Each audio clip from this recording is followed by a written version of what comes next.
Shankleville, an East Texas freedmen's community, is named for Jim and Winnie Shankle, who are known to most as the first black people to buy land and become local leaders after the emancipation in Newton County, Texas. But to me, they were the driving force in creating my family today. Both were born into slavery, Jim in 1811 and Winnie in 1814. But beyond all odds, Jim and Winnie fell in love.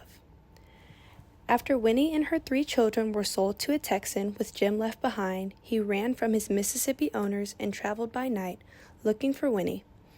He scrapped for food and traversed waterways, including the Mississippi River, covering 400 miles on foot en route to Whitney's plantation home in East Texas. At one dusk day, Jim found Winnie beside her master's spring. After continuing to bring food to Jim in secret for several days, Winnie told her master about Jim's journey. Upon hearing her story, Winnie's master quickly arranged to buy Jim. The couple worked side by side, bringing up Winnie's 3 children and 6 of their own: George Washington Rollins, Toby Perkins, Mary Rollins, George, Henry, Houston, John, and Harriet Odom. In 1867, after emancipation, they began buying land with their son-in-law, Steve McBride, and eventually owned over 4,000 acres. In the neighborhood stood prosperous farms, churches, a cotton gin, grist and sawmills, and schools, including McBride College, which stood from 1883 to 1909. Harriet Shankle, daughter of Jim and Winnie, was born into slavery around January 1849 in Newton County, but more specifically, what would soon be known as Shankleville.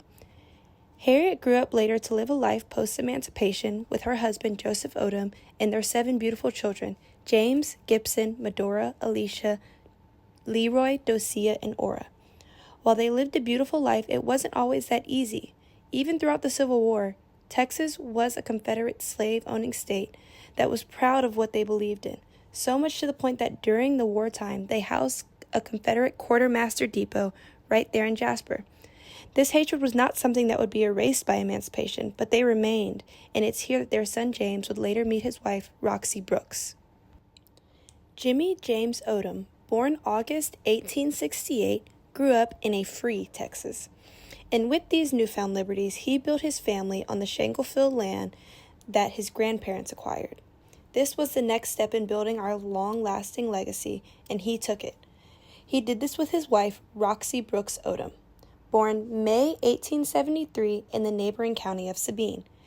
Jimmy and Roxy sustained their lives on the farming and agriculture industries that were established in Newton, working hard to provide until they both had an untimely passing in 1909. This left their eldest son at 16 and their daughter, A.T. and Amanda, to carry the mantle and become the new leaders their family needed. Alva Troga Odom, born November 20th, 1893, A.T. spent his entire life as a resident of Shankleville, being a strong and capable leader of not only his siblings but the entire Shankleville community.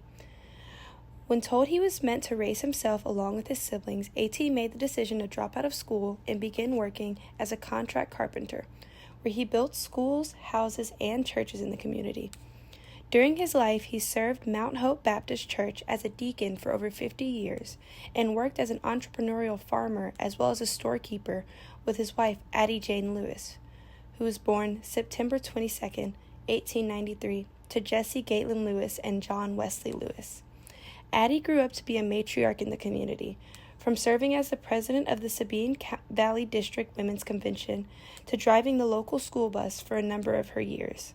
They were doers. Married in 1915, the childhood sweethearts were set on transforming the world around them. These 2 strong, God-fearing individuals made sure they gave their all in order to watch Shankleville continue to prosper.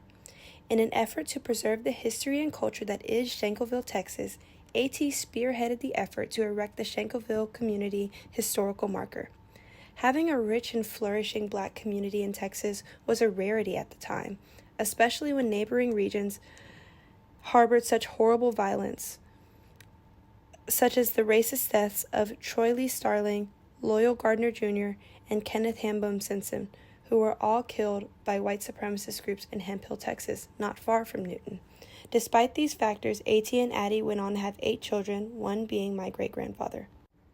Harold A. Odom Sr., born January 21st, 1917, was a product of every person who came before. In a time where Black Americans had real opportunities to venture into higher education, Harold set himself for greatness. After completing his primary education in Shankleville, he ventured off to Prairie View A&M College, where he earned his bachelor's degree, graduating with honors. Post-graduation, Harold went on to teach vocational agriculture at a multitude of schools throughout East Texas. It is there that he met Lonnie Faye Williams. Born February 22, 1919, to Reverend John and Maddie Williams, she was one of 12 siblings.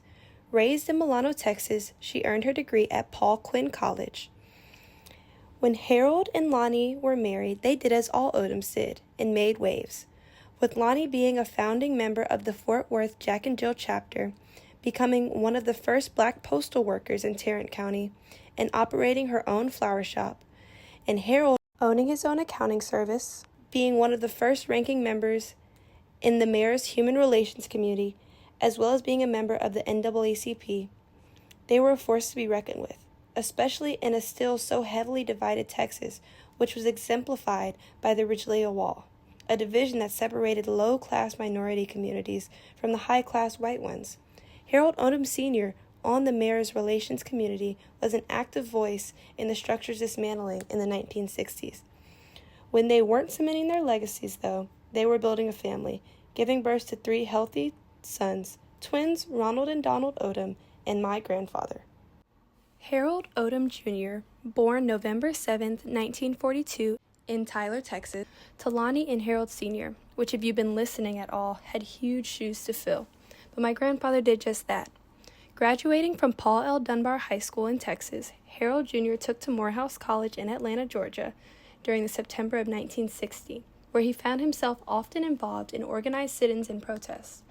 After his first semester, he transferred to Texas Southern University, where he completed the term, and shortly thereafter met Patricia Dizer, daughter of Freddie Thelma and Reverend Wade Dizer, born August 8, 1943, in Texarkana, Texas, where she grew up with her sister Brenda, completing her K-12 schooling, and then left for Texas Southern in September of 1961.